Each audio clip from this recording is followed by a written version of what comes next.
Welcome, welcome, welcome. Welcome to Climate Action Live. I'm your host, Axel Segerbrecht, and joining me tonight are Jill Perkins, aka Jar Gill, and Sarah from Kitchen Titbits to talk about the slow food movement. Jill is a regular co-host on my show, and I love that she brings interesting guests and topics to the table. But before we dive into the subject and introduce our guest, let me say that I'm enjoying doing this with you very much, and realise to do right by you, I need more time, which is why I'm producing this show monthly now, instead of the previous weekly schedule. More about what's coming up at the end of the show. So, let's dive straight in. Jill, can you start us off by explaining what slow food is? Absolutely. So the slow food movement came about as a reaction to the opposite, the fast food movement. And obviously things like what you think about when you think about fast food, you think about McDonald's and Burger King. And I mean, to be fair, in recent years, they have started thinking about things like their packaging, but still, in terms of where they source their food and stuff like that, there's still a long way to go. The slow food movement tries to do the opposite. It tries to focus on growing locally, buying seasonably, trying to, wherever you can, buy stuff outside of packaging from farm shops, everything like that. But as with, everything eco, it's a case of us all doing our small bits where we can, and finding that balance between busy lives and budgets and everything like that. It's kind of unideal, I still think, but I think that kind of gives you a top level summary of what it does give us a very nice introduction. Thank you. Yeah. Okay. Right. Shall we introduce our guest? Absolutely. Okay. Let's see if I can do this right. Hello, Sarah. Hi. Nice to meet you. Can I start by asking, what is it that Kitchen Titbit does? Yeah, so I'm a family mealtimes mentor, and I work with people transform their mealtimes from stressful to stress-free. So I specialise in working with parents on the practical aspects of family mealtimes, supporting parents and fussy eaters to help their children develop a love of food. But I also look at where we can save time and energy in the kitchen, teaching key skills around meal planning and, importantly for you guys, reducing food waste. So how can you make best use of your time, your energy, and your ingredients in the kitchen? Fantastic. Thank you for that introduction. I have a real problem with food waste, I have to say, because I grew up with a mother, not blaming my mum, by the way, she's a wonderful lady. Mum, if you're watching this, love you. She grew up at a time after the war, 1945, when they had literally nothing. There wasn't any shops to go to. All of the stuff we now know is I'm just going to pop down to the shops and buy something. None of that worked. So I grew up in a household where nothing was thrown away. And you would open the fridge door and you would be greeted by something that is formed its own government. So I have a really horrible connection to food, because instead of going down the road that she took by just scraping some stuff off and eating it, or maybe leaving it on the windowsill until it grows into yogurt or something else. Instead of doing that, I am the opposite. I'm like, oh, this is 2 days before the best before date, I better throw it out. Axel, no. I know. I feel so guilty, and I my friends who are much better with food, I include you in that, Jill, they're horrified, and rightly so. I shouldn't. So what can I do, Sarah and Jill, what can I do to combat the insane amount of food I waste in my home? I think it starts with thinking about what it is you're buying and whether you need to buy it. So, reduce the waste by only having in the house what you need.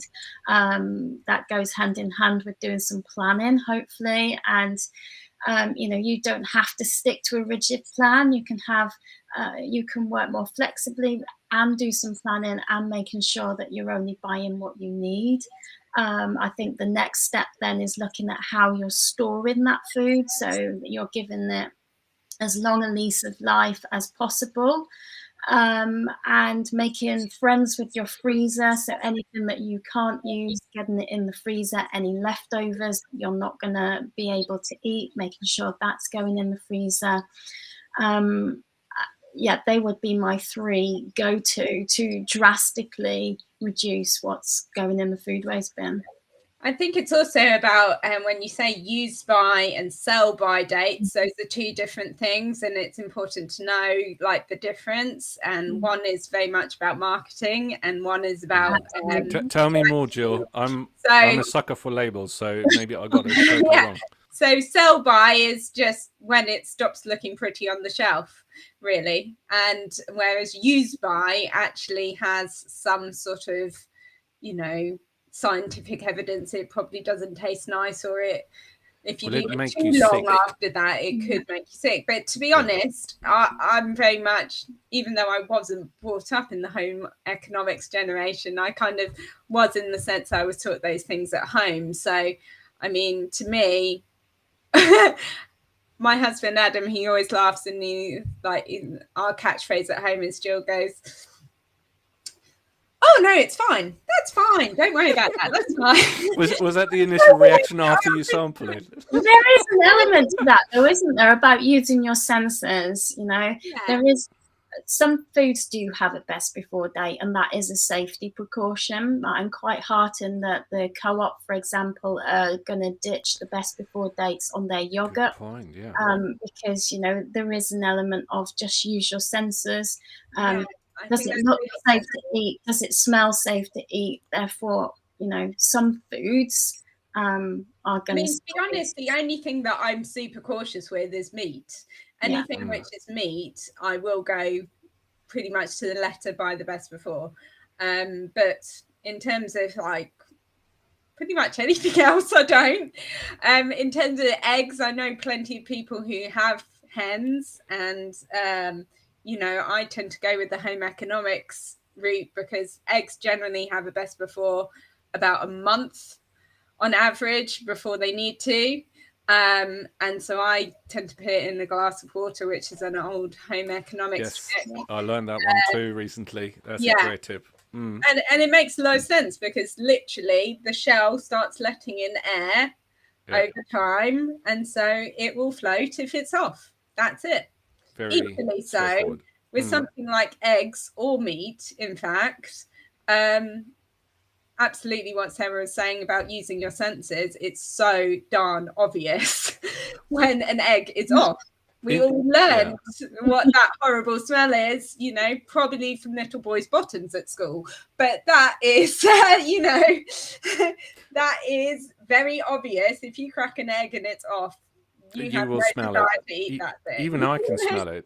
And I have to say, I'm, in defense of sensory deprived people, I'm not sure whether that's the right word, but I've got chronic sinusitis, so my sense of smell is terrible. Unless it's a really extreme smell, I can't really, I don't really notice. But something like an egg that's gone off, I definitely can smell. I think it's the bit in between there I'm always worried about, and because I'm vegetarian and as much vegan as I can, so I eat very little dairy. In fact, I very rarely eat dairy, but I do like my cheese, so that's about the only dairy I eat. But I'll buy something that's a ready meal, although that's you see, I think all of these problems can go away if we are more vegan, or vegetarian at least, and eat less animal products, and we eat it more consciously, like you said, make a meal plan, or just know what you're eating.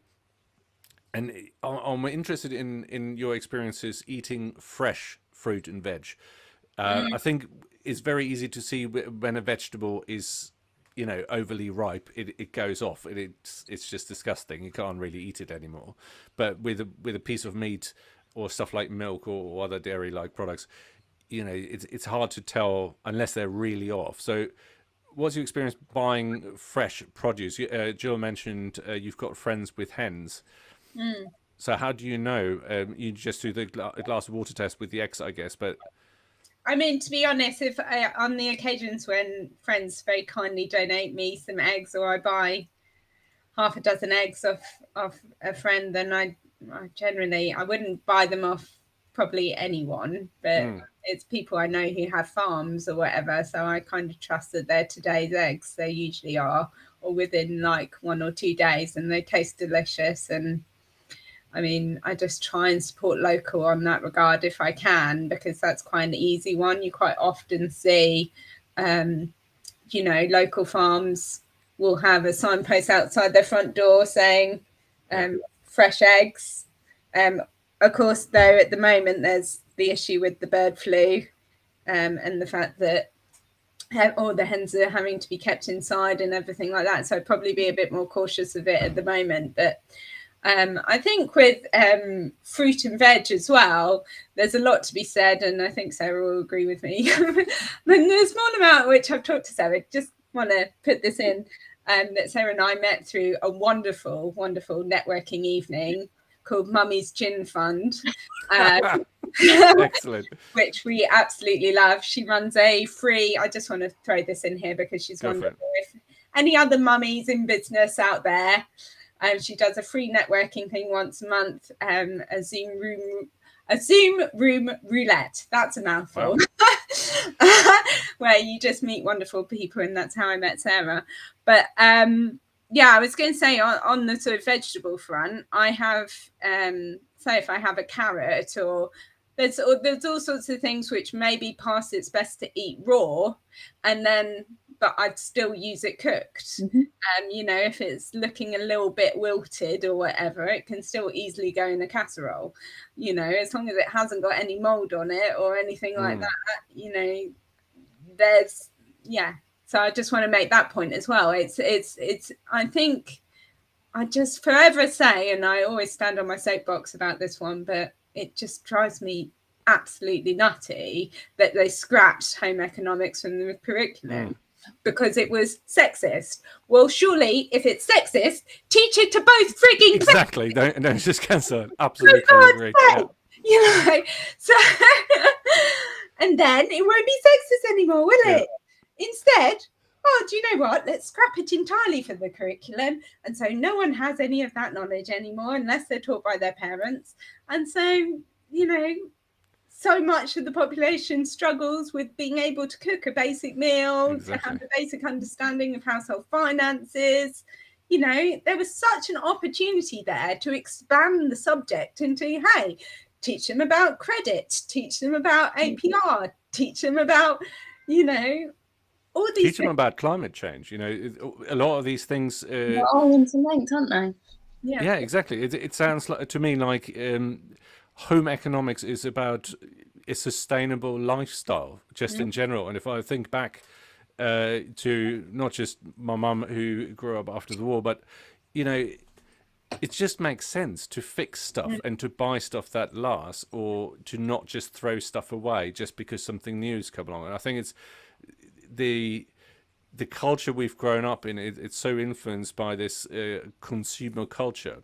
So I wanted to ask you this, Sarah, maybe you can help. I saw some stuff on social media with tips on how to keep food fresher for longer. Like there was one thing, see what you make of this.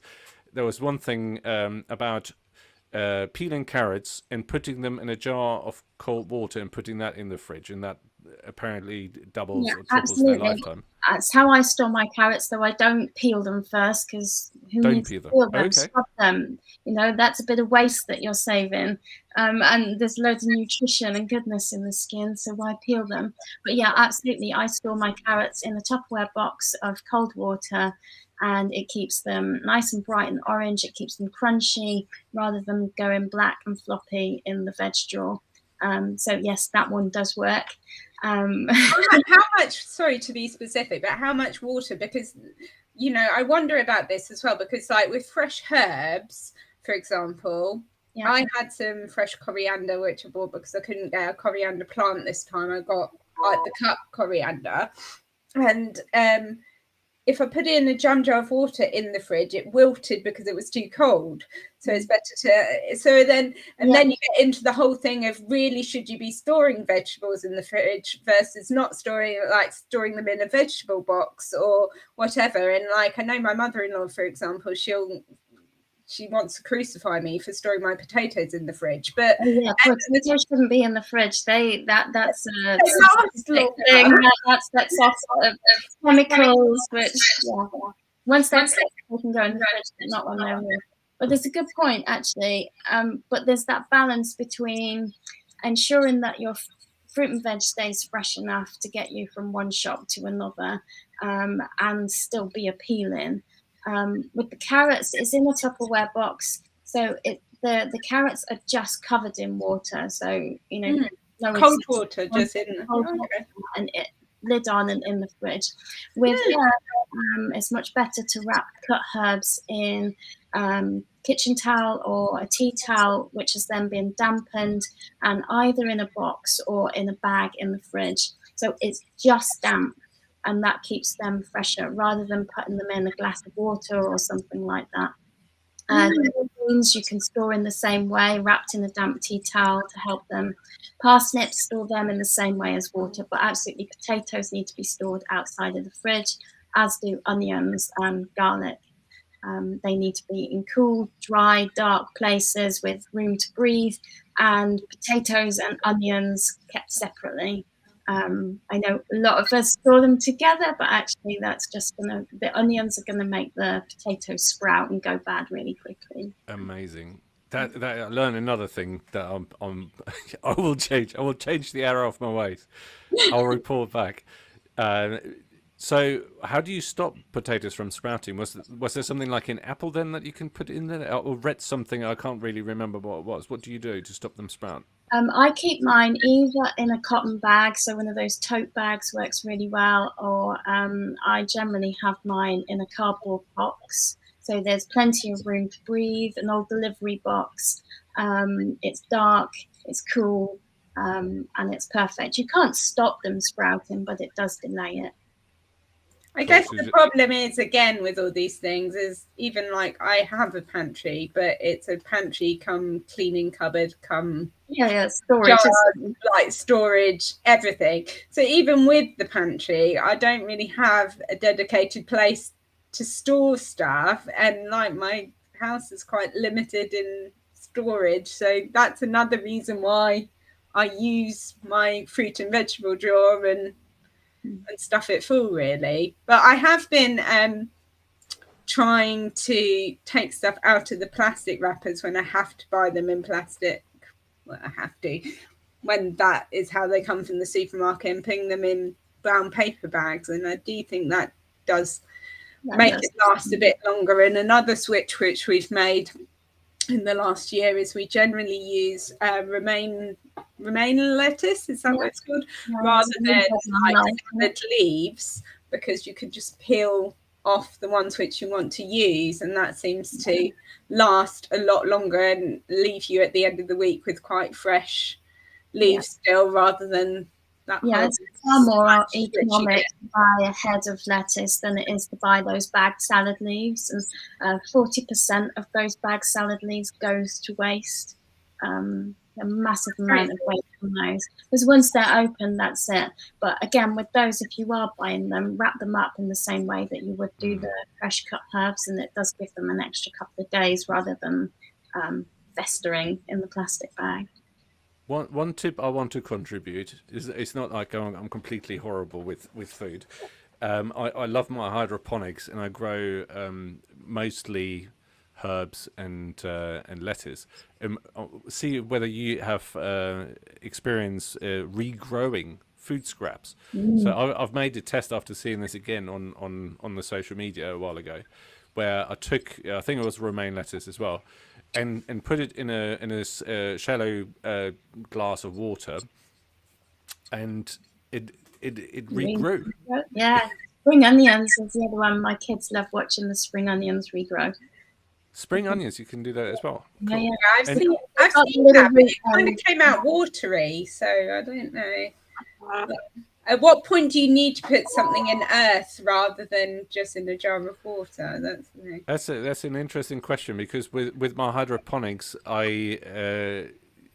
yes, there are certain things like root vegetables that, carrots, for example. I don't think you can grow hydroponically, or potatoes for that matter. But pretty much everything that grows above ground, you can put into a water type solution, and it doesn't have to be water. You've got different types of hydroponic type system. In fact, the coolest one I've seen sprays a mist of nutritious water vapor onto the roots, which they really love. And another one that was really awesome, if you like fish, is aquaponics, where you can put your vegetables in the aquarium effectively.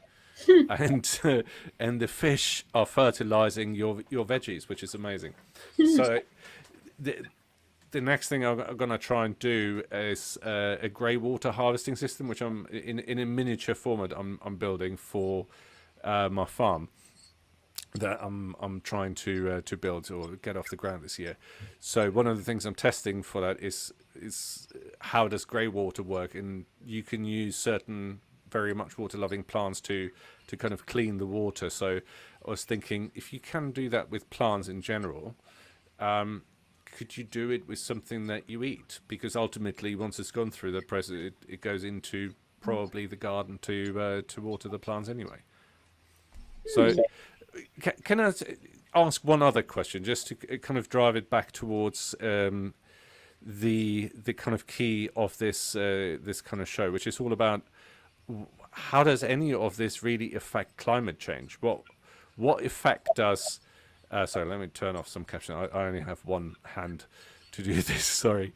How does this whole thing, saving food scraps, regrowing food scraps, eating better in, the vegan food and the vegetarian food, I kind of understand how that impacts on climate change, because obviously they just had funny anecdote. Sorry, they just saw the cows burping and farting from space.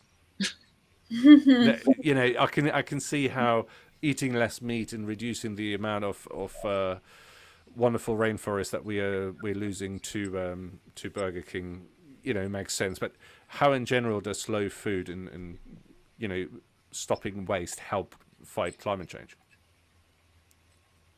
Well, it's just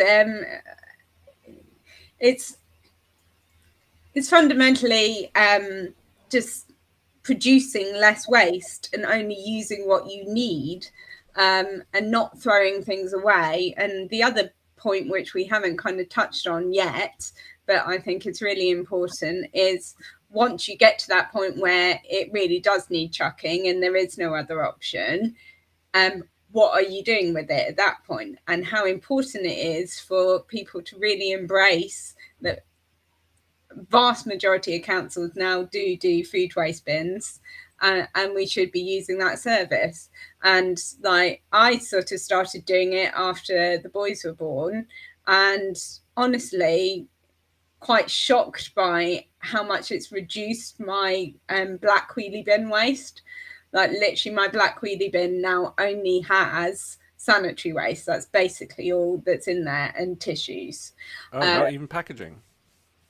Well, yeah, plastic, bloody plastic. But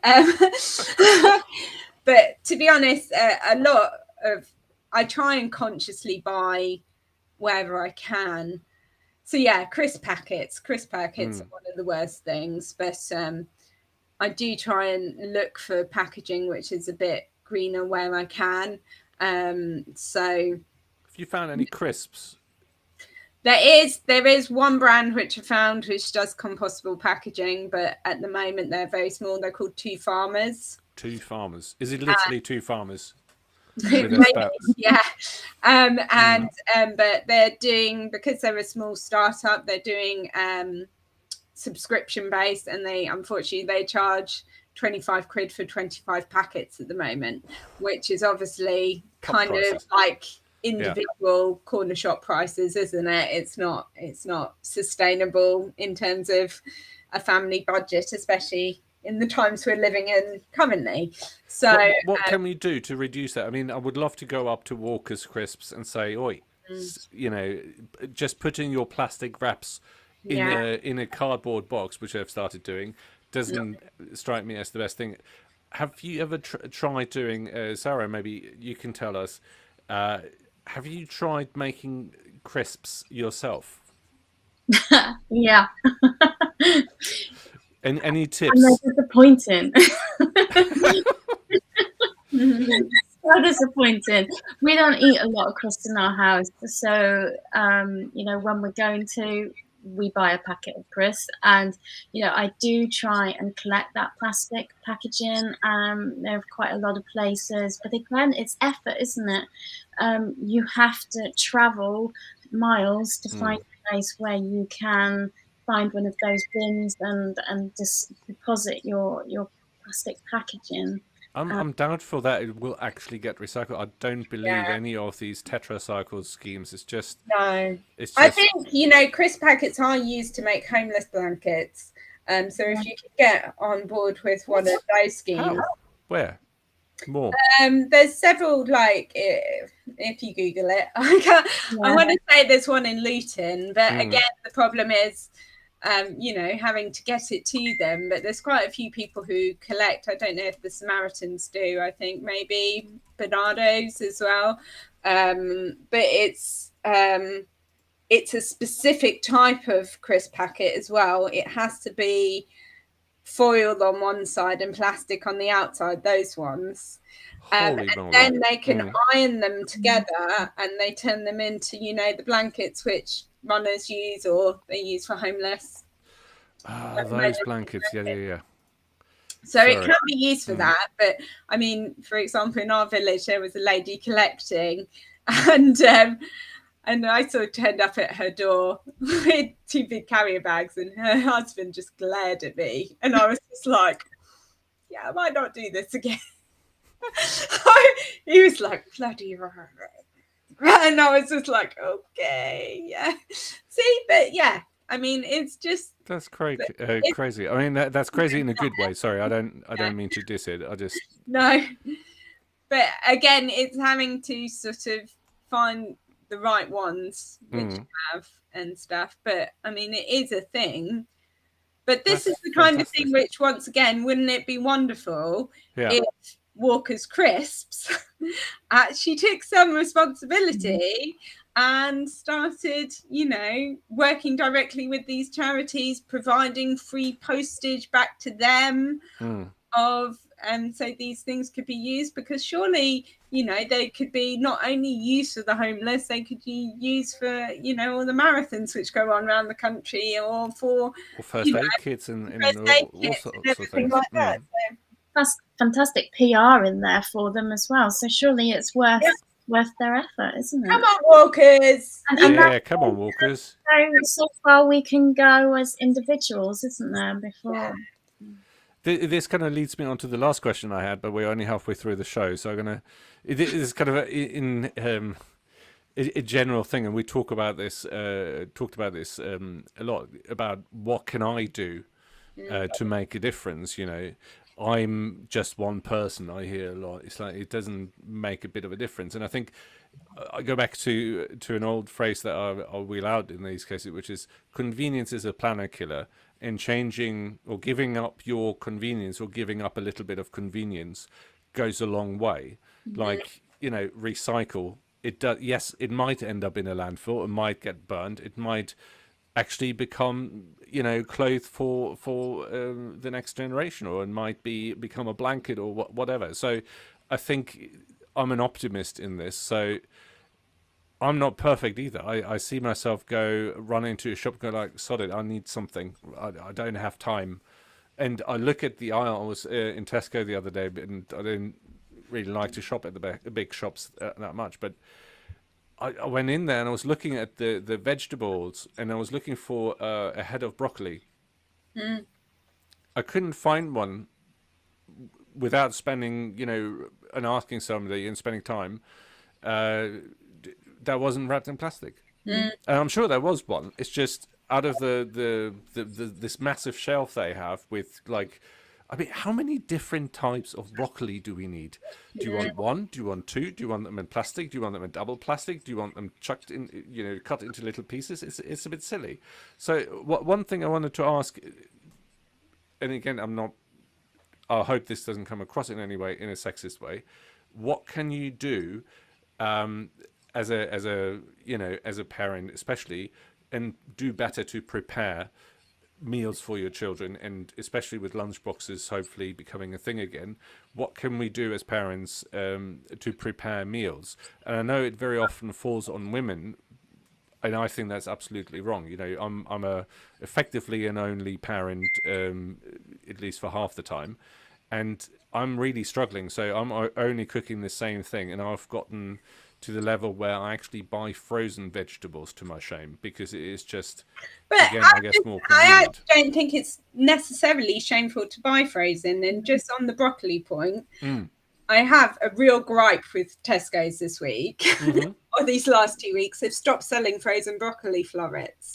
And I'm just, I don't know why they've done this. Because actually, the whole reason that is my go-to for my kids, and we absolutely love broccoli, and that is something which is so great because you can just grab it, and you can grab a couple of florets, put it in the microwave with a bit of butter, and you're done. Whereas having a whole head of broccoli, it doesn't necessarily last the whole week. So they're actually adding to the food waste problem. So I just wanted to point out that one little point. But it's sometimes frozen is what Sarah said in the beginning. Make friends with your freezer is a big part of food preservation. Should I be? Some frozen vegetables are so much more nutritious than anything that you would buy on the supermarket shelf anyway. How long has that taken to get to the shelf? How long has it been sitting on the shelf? Then how long is it sitting in your fridge before you eat it? Whereas the frozen stuff, it's frozen mostly at source. And hail the pea, the king of frozen vegetables. Should we be no buying preservatives? No. Yeah. Should we be buying fresh fruit and veg, and then, you can put fruit in the freezer too. I've got some fruit in the freezer. Why would I think otherwise? Should we be buying fresh fruit and veg and then preparing it ourselves and putting it in the freezer, or is it okay just to buy what I usually buy is broccoli, florets, and peas, of course, as well as carrots? Bit of both. Why not? There's nothing wrong with frozen veg, and there's nothing wrong with freezing any fresh veg and fruit that you've got that you're not going to be able to eat, or and if you are growing some at home, you've got an allotment, and you've got a glut that you're not going to get through, then absolutely prepare it and get it in the freezer. And buying frozen berries, for example, is brilliant. You can be buying there's frozen in season rather than buying out of season berries in plastic packaging. There's so many benefits to frozen stuff, and absolutely make friends with your freezer. I need a bigger and freezer. I think it's about having like a bit of everything in as well, because there's certain tinned fruit which I will have in, which does taste really good. Like pineapple is like an absolute go-to. I've actually got some mango to try. I haven't tried it yet, but go give that a go as well. But it's a case of, again, having some tinned stuff in. And that's kind of like what I go to at the end of the week when we run out of the fresh stuff, and that's okay. And it's fruit in water. I don't get in syrup, so. And better to have frozen and tinned than not at all, isn't it? Exactly, because you're still getting your vegetables and you're still getting your nutrition in there. So. Is the tinned stuff and the frozen stuff as nutritiously valuable as the fresh stuff? There's a very marginal difference between them, but then that's comparing it to completely fresh produce, and especially if we're buying it from the supermarkets, it isn't completely fresh, unless we're going straight to the farm to get it. What do you think of these farmer boxes then, the Riverdales of this world? They're good, but they're definitely premium. Yeah. And even I tried Oddbox most recently, which it markets itself as being the glut stuff, the stuff which would otherwise rot and waste and whatever, but it was priced more expensive or as expensive as Abel and Cole Organic. So, and it wasn't organic. So unfortunately, I ended up cancelling it because I was like, well, it's not even like that nice a produce. Again, you know, I got all excited when I was in Ampthill the other week and came across a fresh fruit and veg market, and I was like, oh, look at all this, so lovely. Oh, look, there's like different coloured beetroots and different coloured carrots, and when all they like gathered, just I wasn't even looking at the prices. I was like, oh, it's great. Oh, this lovely, all freshly grown locally. Got to like the checkout, and he was like, £35, please. And I was like, pardon? Yeah. Wait, what? How did that happen? I thought you were a market. Oh no, you're in Ampthill. Right, good. It's a premium market. And suddenly you realise, like, that's the thing. It's so difficult. It's so difficult to actually get any of these things and still be on a budget. You know, you really have to. One thing which I really wish was more of a thing in the UK, but legislation prevents it, is people sharing allotment stock. What? Because people aren't officially, to my understanding anyway, they're not allowed to sell it. They're not allowed because it's not to sell it. Okay. Whereas actually, ironically, in America, to my understanding, they're a lot more ahead of the game with this stuff. And you have, to me, like in the village I'm in, which is a small village, we've got a local village shop and stuff. Wouldn't it be wonderful if they allowed to have one shelf, which was, I mean, we've got a massive allotment down the end of the village, and you see stuff literally ending up rotting in the soil because people inevitably grow more than they need, and this is again part of the whole thing. But wouldn't it be great if there was a cooperative thing where everyone donated, or even if there was some sort of cooperative scheme around the village of people who are, you know, oh, I have too many onions, so I'll do this or whatever.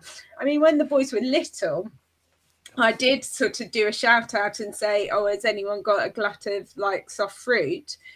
And there was this lovely lady, and she does usually still contact me, actually, because I always would puree the boys' fruit for them. And she would literally give me like 3 carrier bags full of apples. And I'd be like, awesome. And just, you know, make it into chutney, make it into baby puree, make it into, you know, stewed apple to go in the freezer. This is, you just jogged my memory there, Jill. There is something I came across through the wonderful people at Geek Night in Milton Keynes. We had somebody, I think this was during COVID, on who created an app to combat food waste effectively that kind of does exactly what you just described, where you can, I guess, take a photo. And I don't have the app anymore because I tried it and I don't think there was anybody in my area. So is it too good to go? Pardon? Is it too good to go? I don't know. You see, well, I'm horrible with names. Olio is another one. Yeah. What's that name? Olio. That might have been it. I do apologize. I can't remember names or numbers. I'm good with shapes and visual stuff. OLIO. You have to draw it out for me. No, I'll put it in. I'll put it in the show notes on the blog post. So do come back and have a look. Also like and subscribe and comment. But yeah, comment. Let us know if you're using one of those services, because I think I might need to go back, because it is a great idea, and I think it really does help when you do this. And one thing I wanted to ask on the back of that is, I'm looking to start my own carbon farm, and part of the things that we're doing will be growing vegetables and stuff like that. And the idea is that we will sell this to people, obviously. So, you know, I was looking at the feasibility of having kind of environmentally friendly way to deliver farm produce to people. I mean, have you used a farmer's market or an actual kind of farmer delivery service, unlike the Able and Co and Oddbox and such? Have you actually had any experience buying from a farm? There was one which was based out of Wolverton, actually, which I think they eventually folded, but they literally were a farm and they delivered you a fresh veg box for sort of 20 quid. There's also, my mum swears by one in Newport Pagnell, which is the greengrocers, and you can, like, she literally old school style calls them up on the landline. Nice. Says, I want this, this, and this, and puts in a box for her and delivered it. And that's what she used over lockdown. I think, you know, supermarkets obviously have a hell of a lot to answer for. If you go back to like my grandma's generation, that's what they would have done, is they would have gone to the butchers, the bakers and everything like that. But unfortunately, you know, people don't have time and they don't. It's convenience again. These things, you know, it's so difficult because you want to be able to do these things. I generally will opt for the package-free option when I'm ordering from Tesco's now. But then inevitably, you know, I order, if you order 5 loose apples, then it comes in a paper bag. But if you order 10, which is generally what we get through in a week, then it comes in a flipping plastic bag rather than 2 paper bags. And I'm just like, would you please just... How often do you buy, Sarah and Jill? How often do you do your shop? I do fortnightly. So do you? Yeah. How do you make things last? By storing it properly. And you can use freezer and tin produce and pulses. But yeah, I have a beef with Asda at the moment because their online shop, you can't buy any loose produce. It's all multiples in plastic packaging. Wow. So you go to Asda and in their fresh fruit and veg aisles you can buy loose, and actually they've done a great job there. More and more of it is loose, and they've balanced out the price a lot more, whereas previously if you bought individual the price was hiked up so that, you know, it was much cheaper to buy in packaging. But on ordering online, you cannot buy individual loose items, and it's infuriating. It is infuriating because actually this is the thing as well. Another part of the slow food movement is actually I'm a huge advocate for home delivery, and actually this is another climate related thing. It's surely it's the case that one van delivering to multiple households is far more environmentally friendly than 10 cars on the road, all driving their individual route to that supermarket. So, you know, at what point are we going to make all those vans electrical? At what point are we going to like start giving people a better option? I mean, I used to like the Morrisons. I actually switched away from Morrisons to Tesco's because the monthly delivery cost was better with Tesco's, because it's always a balancing act. You're always juggling. But there was things which I really liked about Morrisons. Morrisons had the, because they used to be under the same umbrella as Ocado, so they had this system of color coding your bags. So you had, you know, store, cupboard, freezer, fridge. But then the point was you'd get them all in from the door in your bags, but then you'd give them back every week. So if you were on a weekly rotation with them, they were reusing these same carrier bags over and over. Then it's not a problem because you'd always get your 5p back. They'd refund you for the bags you gave back each week. And it was far more logical. Whereas your likes of Asda and Tesco's goes, right, we're being environmentally friendly. No more bags at all. So here's all your cans of beans in a big box, which we're not going to bring in for you because COVID. So yeah, go ahead and individually take your can and walk it to your kitchen and then go back and get your other, you know, it's just, I don't want to swear, but there is no logic and reason to that system.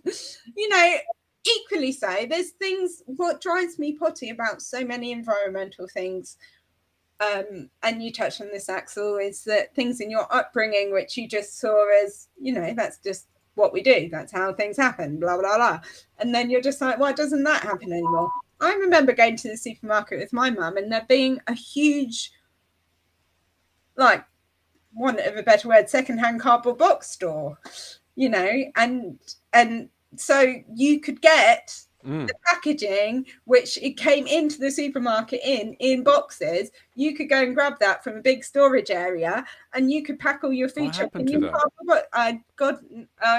it was shelf space, wasn't it? So Because in Germany, if I remember, and I haven't lived in Germany for donkey's years, but when I was in Germany, especially going to Lidl and Aldi, there was always, you know, it's normal. It's just there. It's under the shelf area, and I think maybe a Lidl and Aldi have, you know, the advantage here because they're designed their stores to be, you just throw it in into your basket. You rush to this big kind of shelf, and there's loads of kind of places to boxes pick that up. underneath. See, that's logical because that's the perfect place to store it, because it's after you've passed the checkout. Yeah. And whilst it kind of messes with British people's heads because they're just like, what do you mean? I have to shove it all in and I don't know what I'm doing, and Lidl and Aldi stress me out. Blah, blah. Once you actually get your head around what you're doing and the fact that there is an area where you can calmly repack everything. And recycle the packaging. This is what I found interesting. I'm not sure whether this ever was a thing, or I think it should be a thing.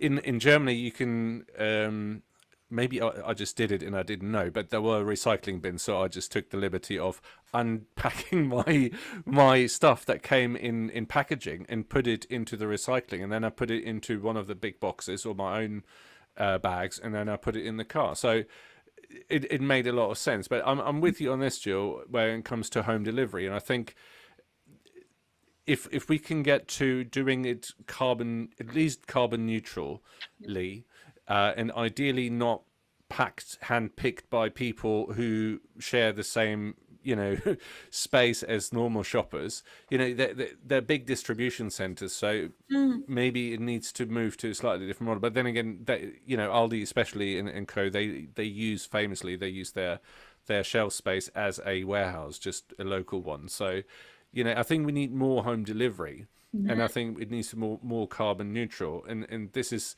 what annoys me about, you know, we'll talk about what grinds my gears. What grinds my gears are home delivery services that are not doing it in a carbon neutral way. And I tried the Riverford boxes, and great stuff. But again, like you said, Jill, it's a premium. And also, I quizzed the guy that I met at the vegan market in Bletchley. Shameful plug. There's one in June. Check it out. Link is below. He admitted, and he was very open about it. He said, we don't have, you know, non-diesel vehicles. We only have diesel vehicles. And this isn't coming from a local farm. This is coming from a regional farm. Although some of the places, it stretches the definition of what's in a region. But it's, you know, I talked to him, and I should have done a proper interview maybe, but or at least written it up. There's nothing to help these guys grow their business in a carbon neutral way, which is really annoying and frustrating, because I think what they're doing is good.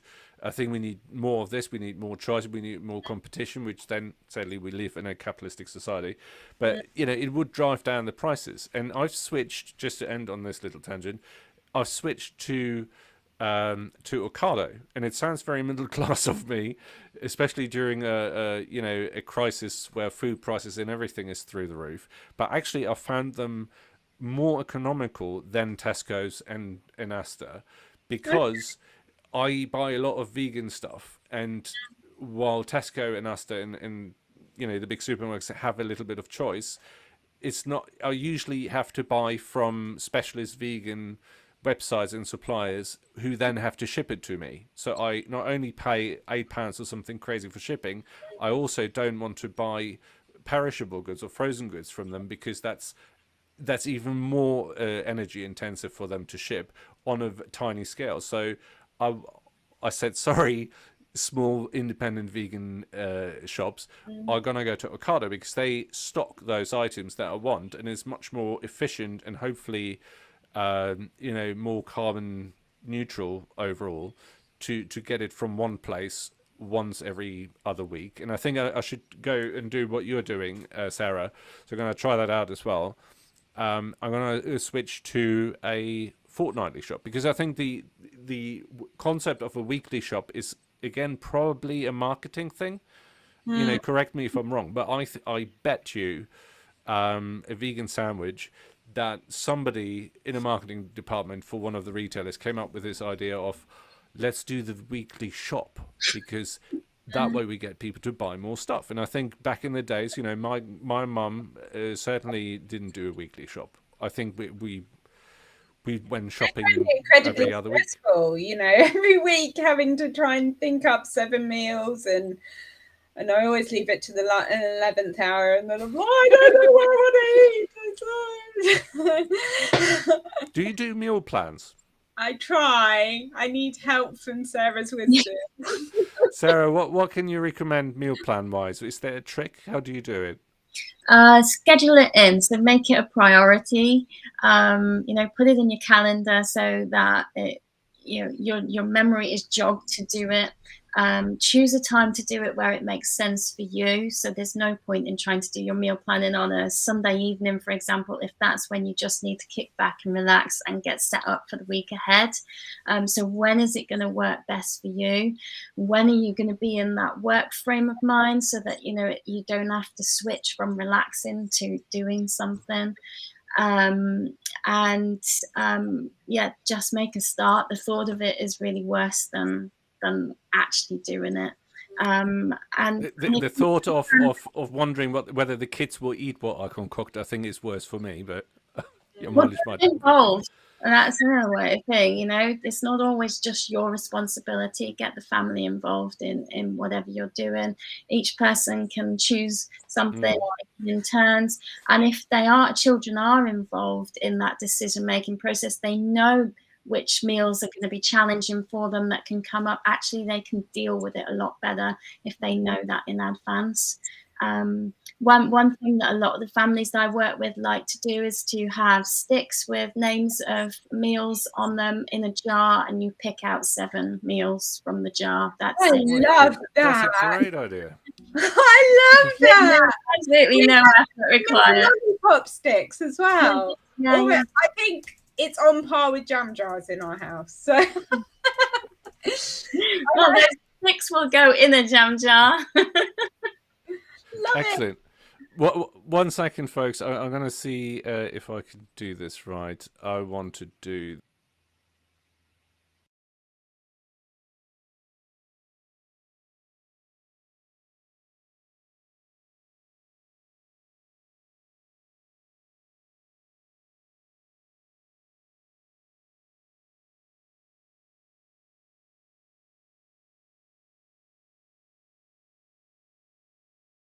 People should be doing or could be doing to combat food waste and generally just live a more sustainable kind of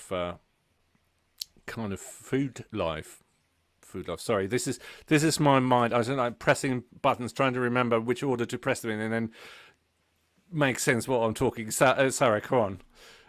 What are your top 3 tips? Sorry, I'm putting you on the spot there. I missed the beginning of the question. You took me out of the show. Yeah, me too. Oh my God! Did it actually? I thought I just took out the. It's not OBS. I'm sorry. This is just Restream. Sorry, I didn't realize it was actually kicking you out there. I just thought I hid you. Let me recap then. Sorry, Sarah. I'll promise I'll do better, and maybe I can switch back to OBS and I have got a bit more fine-grained control over my sources here. The question was, what can I do? What are your top 3 tips about what people can do? And I realized we have talked about quite a few of them, but how would you sum it up if I said, what are your top 3 tips? I think first thing to do is to start small. You don't have to do it all at once. It's about taking small steps and building on them. So thinking about what's your motivation? Why are you doing it? And always having that in the back of your mind as well, so that when times get hard, you can't face doing that meal planning. You're on the brink of throwing something in the food waste bin, you can go back and think, what is my why? And that keeps you going. Just identify 1 or 2 things that you can get started with, make them habitual, and then pick another couple and just go from there, build on it. 2 tips really, but yeah, absolutely, meal planning is the answer to so many of the problems with food waste, with saving money, with saving time, feeling in control, ensuring your kids are eating well, ensuring you're getting a variety of foods into everybody. So meal plan, start small, and really get in tune with your reason why. Little and often, just like my mum taught me how to eat. Fantastic, Sarah. No, that's great. That makes a lot of sense. Certainly sage advice. Jill, what are your 3? I think one which I haven't actually mentioned yet, but I would recommend to anyone is to, if you are a meat eater, to do Meatless Monday, or do 1 meat-free day a week, because again, that's part of my whole ethos of actually, if you do 1 thing like that, 1 day's worth, even if that's spread out, it doesn't have to be a Monday. Monday is a convenient marketing thing, and it was set up as such. That's what Meatless Monday is. But actually, if you watch the TED Talk on Meatless Monday, you will be shocked how much carbon that takes out of the atmosphere, off the roads, etc., etc. You don't have to be extreme one way or another. It's all about us all doing our little bit and doing a little bit less meat eating. And I know I need to do more meal planning, and I feel like I need to have a 1-to-1 with Sarah, just to get her wisdom on everything in life. Around how the hell I do like fortnightly, or I don't know. I mean, it just seems all impossible to me at the moment, but you can do it. Like Sarah said, small and often, and putting stuff in the calendar is exactly how I rock. If it's not in my calendar, it doesn't work. Inspiration of trying to look at the very, very many cookbooks which I own. Again, it's that whole thing. I can't remember if it was Sarah who said this to me, or whether it was my friend Thule, of trying to aim at least for 1 new recipe a month. Just aim for that. Or one recipe from each book that you already own. And once you get going, that's the thing, isn't it? It's about getting going, and once you get going, you get that impetus and momentum, and you want to strive to do more. So. I love that lollipop idea, though. I think that's brilliant, because I just think I'm trying multiple meals, but some of them really do seem to go down well with the family, and that can then go on a lollipop stick, So it's actually thinking about that, and the fact that I do always cook in bulk and then I freeze. That's what I always do. And you learn what goes well and what freezes well. And for example, whole wheat pasta freezes a hell of a lot better than white pasta, and it's bits and bobs you learn along the way. But yeah. Fantastic. And it's how you label it as well. My new way of labeling is brown paper tape and a Sharpie pen. Yeah. Because it can be composted. And it doesn't peel off in the freezer either. Exactly. That sounds great. That is your 3 tips, actually. Did I? That is a good tip, because I always struggle with my Sharpie to get it, and then I used something similar before. Excuse me. I used something similar before. I just I used a whiteboard marker, and then I switched to some other kind of tape that I had, but I couldn't tear it off. It was a bit too sticky, and certainly not biodegradable. But thank you for your tips, and thank you for being on the show.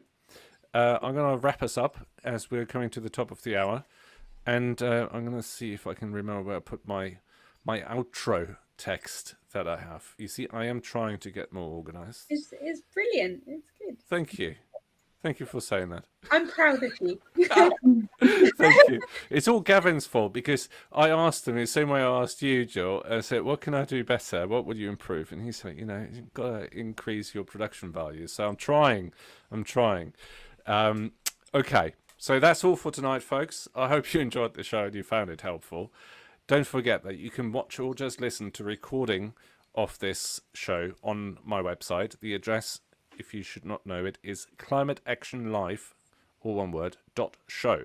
www. In front of that if you want. Let me know your thoughts in the comments below, and please share and hit the like or dislike button to help me reach, or us reach more people. On the 6th of June, which is the next first Monday, This is the downside of having a live show. Damn it! I've written a script and I can't even stick to the script. Tune in on 6th of June when I'll be doing a much better job of this, I swear. And I'll be joined by my special guests to talk about the World Green Roof Day, which is on the 6th of June. It's almost like we planned it. And we'll also talk about urban greening and sustainable architecture. And funnily enough, the special guests are all, well, I think they're all architects. Anyway, join the discussion from 8 p.m. UK time. That's every first Monday of the month. See you next month for more action on climate change. Good night.